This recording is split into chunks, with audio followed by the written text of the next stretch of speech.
তার নাম কি পোলাপাইন ক প্যাকেটের নাম বাঙালি চেতনা। ওই যে বলছি না প্যাকেট পাল্টায়, আজকে প্যাকেট ছিল বাঙালি চেতনার প্যাকেটটা ছিল। প্যাকেটের ভিতরে পুরান জিনিস শিরিক। বাঙালি চেতনার ওই প্যাকেটের ভিতরে কি আপনি বলবেন তো আপনারে বানাইয়া দিব কি জঙ্গি পাকিস্তানপন্থী। কয়েক দশক থেকে শুধু এই বয়ানটাই চলেছে। ওরা যা ইচ্ছা করবে বাঙালি চেতনার নামে, বাঙালি সংস্কৃতির নামে। আপনি বিরোধিতা করতে গেলে আপনি জঙ্গি, উগ্রবাদী, উস্কানিদাতা। আপনি বাংলাদেশের সংস্কৃতির বিরুদ্ধে, বাংলাদেশের যে ঐতিহ্য ইতিহাসের বিরুদ্ধে আপনি পাকিস্তানবন্দী, সোজা কথা। উগ্র ধর্মান্ধ, এগুলো সব ওদের মুখস্থ বলি আর গালি। বিষয় হচ্ছে আমরা যে বললাম এটা শিরিকের নতুন পটলা, প্যাকেটটা পাল্টাইছে। নতুন প্যাকেটের নাম কি? বাঙালি চেতনা। শিরিক তো ভিতরের জিনিস। নতুন প্যাকেটের নাম চলেন একটু প্যাকেটটা ছিঁড়ি দেখি ভিতরে শিরিক কেমনে। তো চলে এটা বুঝার জন্য আপনারা 31শে ডিসেম্বরের একটা বয়ান আগে শুনলাম, তাইলে ওইটা ভালো করে বুঝবেন ইনশাআল্লাহ। 31শে ডিসেম্বর আসতেছে না একটা দিবস, নাইট কি নাইট, 31st নাইট। প্রস্তুতি আছে তো না? উদযাপনের কোনো প্রস্তুতি এখনো শুরু হয় নাই? যদি হয়ে থাকে তো শোন বাবা, আজকে শোন কি করস তোরা। আমরা মোল্লা মুন্সি মানুষ, আমাদের কথা তো তোদের কাছে এত ভালো লাগে না। এই মোল্লা মুন্সিরে তো ওস্তাদ বানাইতে পারো নাই। তোমাদের যে ওস্তাদ আছে না, ফদিলাতুল শেখ আল্লামা মুফতি ইন্টারনেট লানতুল্লাহি আলাইহি, ওই ওস্তাদের জিজ্ঞেস করো যে 31st নাইট কি জিনিস, কি দিয়া সার্চ দিবা। সেই শব্দ আমি তোমাদেরকে দিয়ে দিচ্ছি, রসদ। কি দিয়া সার্চ দিবা লেখা জানুস। কি? জে ফর জাপান লিখতে, JANUS। জানুস লেখে সার্চ দিলেই দেখবা 2 মাথাওয়ালা একটা মূর্তি বেরোস। কয় মাথা? এই 2 মাথার মূর্তির নিচরের হিস্ট্রিটা পড়ো। ইংরেজি না বুঝলে যে জানে তাকে বলো আমারে বুঝাইয়া দাও কি লেখছে। এরপরেও যদি তোমার যেতে মন চায়, আমাদের কথা নাই, আমরা আল্লাহর কাছে পবিত্র। আমাদের দায়িত্ব তোমার কান পর্যন্ত পৌঁছায়া দেওয়া যে সাংস্কৃতিক যে আগ্রাসন চলছে বাংলাদেশে, আমাকে আপনাকে মুশরিক বানানোর যে নতুন নতুন কৌশলরা অপব্যাখ্যার মাধ্যমে যে অবলম্বন করছে, আমরা প্যাকেট ছিঁড়ে দেখায়া দিচ্ছি। গ্রহণ করা না করা আপনাদের ব্যাপার। এই জানুস দেবতাকে খ্রিস্ট ধর্মের আগে রোমান মুশরিকরা বিশ্বাস করত। ইতালির রোমানরা বিশ্বাস করত যে মানুষের ভাগ্যের মালিক হচ্ছে এই জানুস দেবতা। নাউজুবিল্লাহ, আর একটু আসতে কর না। তাহলে এবার জোরে সোরে বলেন তো, ভাগ্যের মালিক এত আসতে কেন? সূরা আরাফ অনেক জায়গায় আছে কোরআনের। আমি একটা সূত্র বলি যেন আপনাদের কখনো দেখতে চাইলে দেখতে পারেন। সূরা আরাফ 188 আয়াত 188, 9 নম্বর পারা। আল্লাহ বলেন, قُلْ لَا أَمْلِكُ لِنَفْسِي نَفْعًا وَلَا ضَرًّا إِلَّا مَا شَاءَ اللَّهُ।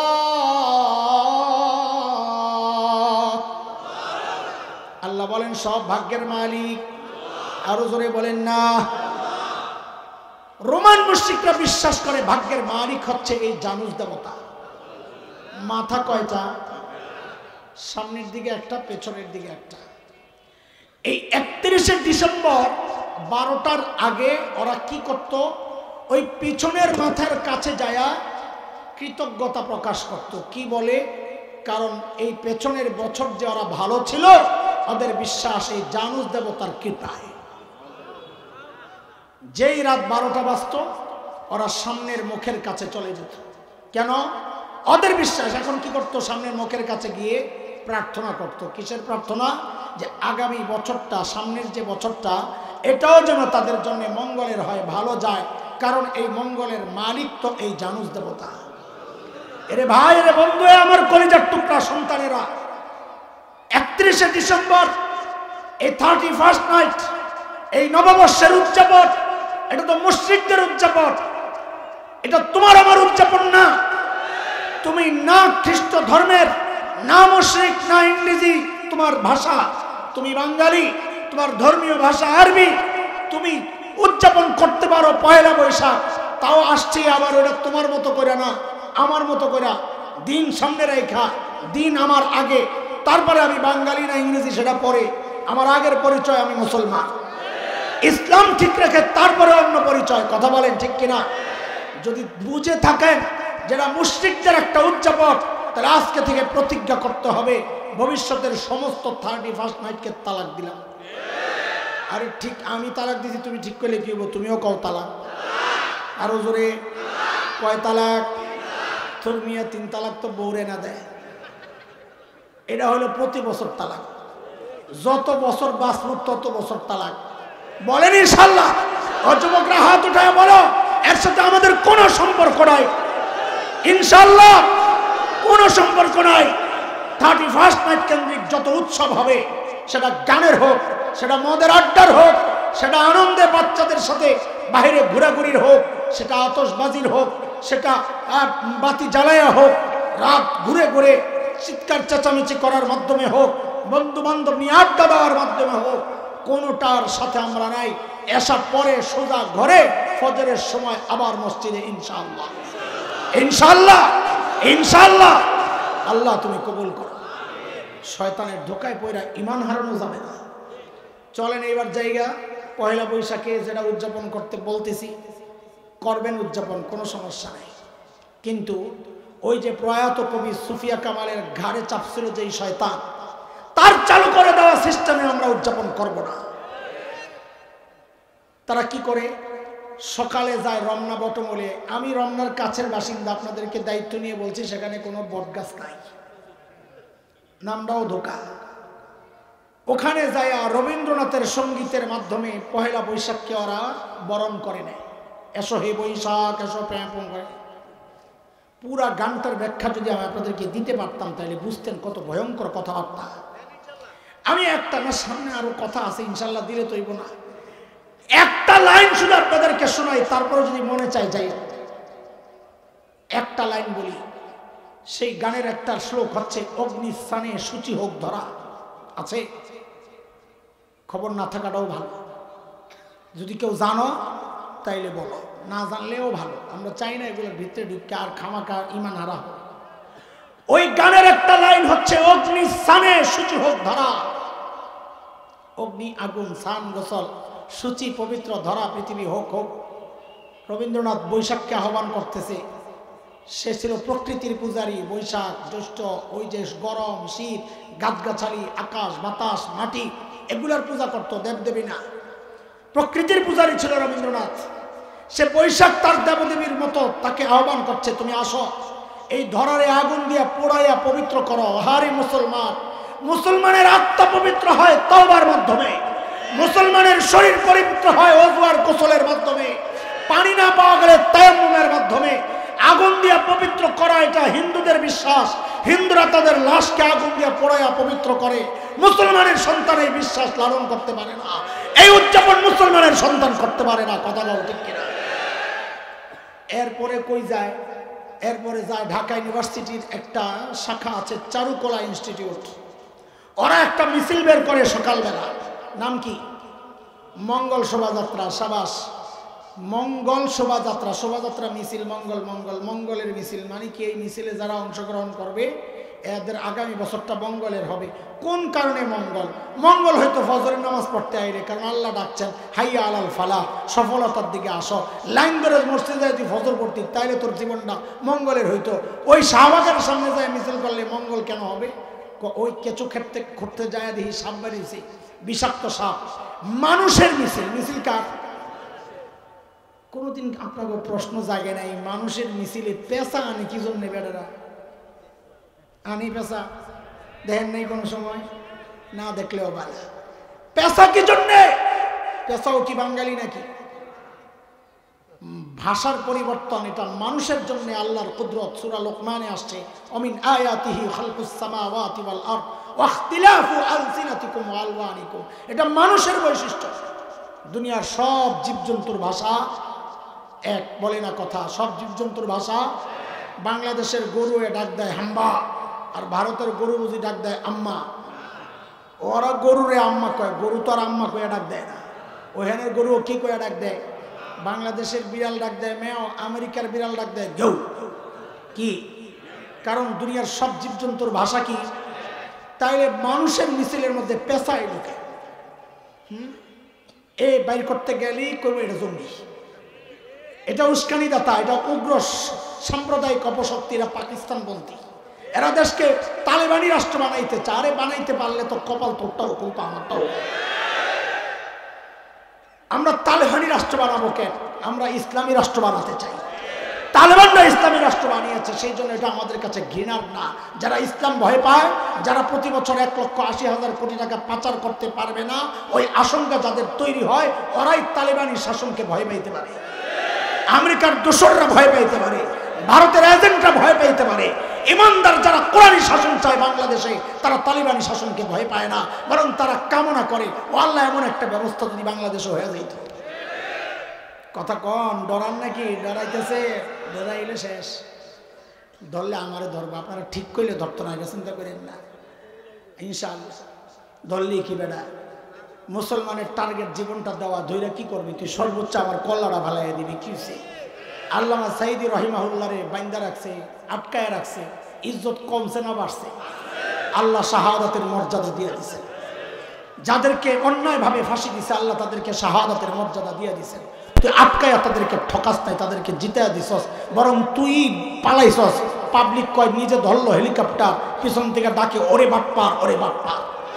কিন্তু আল্লামা সাইদিরে কেউ জিন্দেগিতে ওরে বাটপার বলবে না, বরং নামটা আজীবন শ্রদ্ধার সাথে স্মরণ করবে। কথা বলেন ও দোস্ত মুহতারাম, পেঁচাই উঠে বলে এটা সবটাই হিন্দুদের বিশ্বাস দিয়া সাজানো। আমি কারো ধর্মীয় বিশ্বাসে আঘাত করতে চাই না, কিন্তু কারো ধর্ম বিশ্বাসকে, বাঙালি চেতনার মোড়কে তুমি আমারের ক্যাপসুল গিলাইতে চাইবা, আমি যাই না, নিজেও খাবো না, আমার ভাইকেও খাইতে দিব না। এটা আমার ইমানি ফরিজা, জিম্মাদারি। কি বলেন আপনারা? তো চলেন পেশা কেন আইলো শুনি। তো ওই খুঁড়তে যায় দেখি হিন্দুদের বিশ্বাস হইল, ওরা বিশ্বাস করে ভাগ্যের মালিক লক্ষ্মী দেবী, মা লক্ষ্মী দেবী। ভাগ্যের মালিক কে?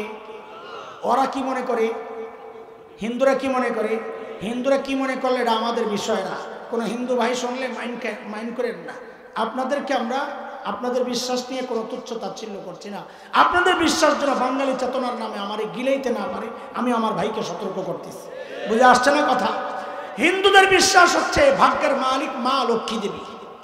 লক্ষ্মী দেবীর স্বামীর নাম বিষ্ণু দেবতা, ছেলে নেই, তার মেয়ে আছে 6টা, সব কাল্পনিক যদিও। মেয়ে কয়টা? পদ্মা, পদ্মালয়া, শোভা, কমলা, রমা, ইন্দিরা।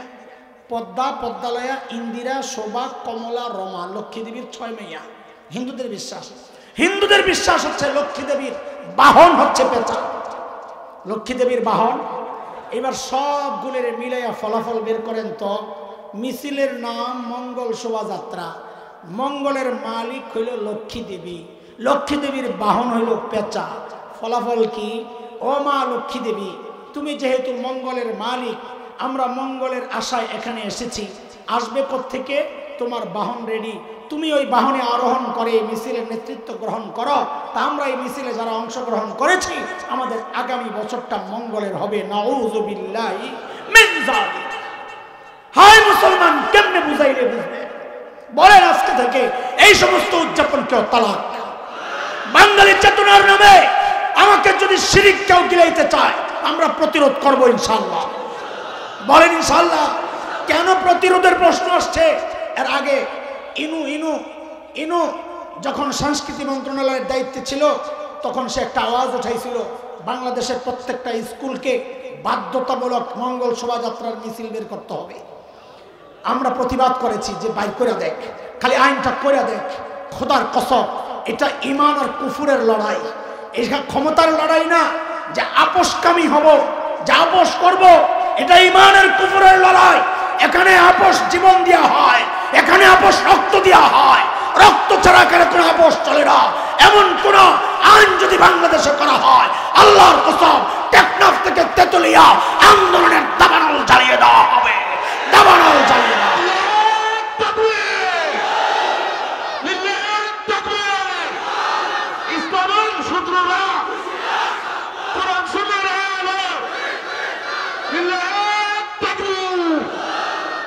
ওই কয়টা গেল? সবাই গেল, একটা সময় যায়। পদ্ধতি কয়টা? তাড়াতাড়ি বাকি তিনটা শেষ করি। 1 নাম্বার কি বলছি?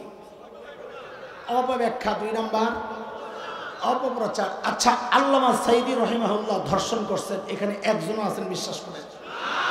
একজনও নাই। ওরা কই পাই?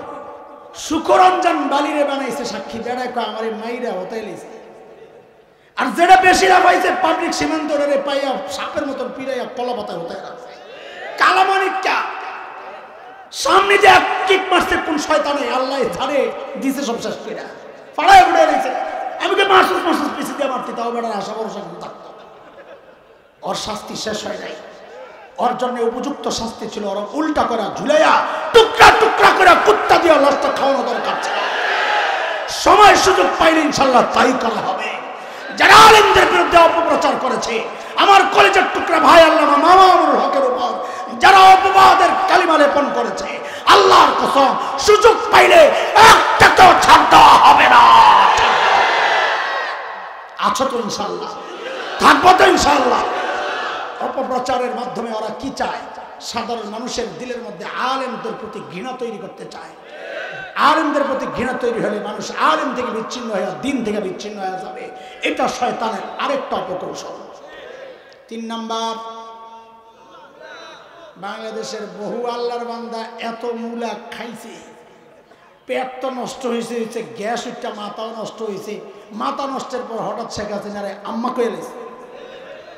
কি কয়ে লেছে? এটা মূলার ফসল। বলেন কিসের ফসল? এটা মূলার রিয়াকশন। বলেন না, আরেক কথা কর না, কিসের রিয়াকশন?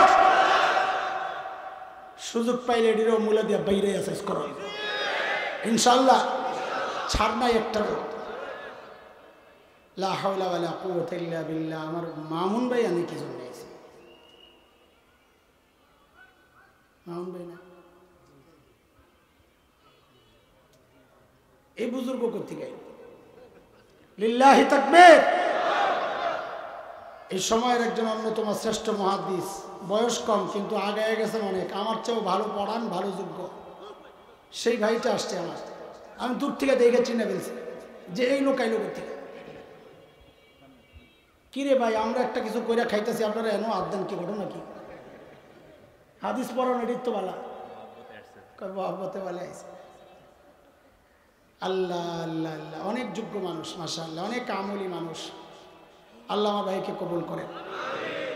জওয়ানদের মধ্যে এখন যারা সবচেয়ে ভালো পড়ান হাদিস কিতাব, আমার ভাইটা একজন। আমলের দিক থেকে ইনশাআল্লাহ আমাদের থেকে অনেক আগায়া, অনেক আগায়া সব দিক থেকে। আল্লাহ তাআলা আমার ভাইকে কবুল করেন। কয়টা গেল?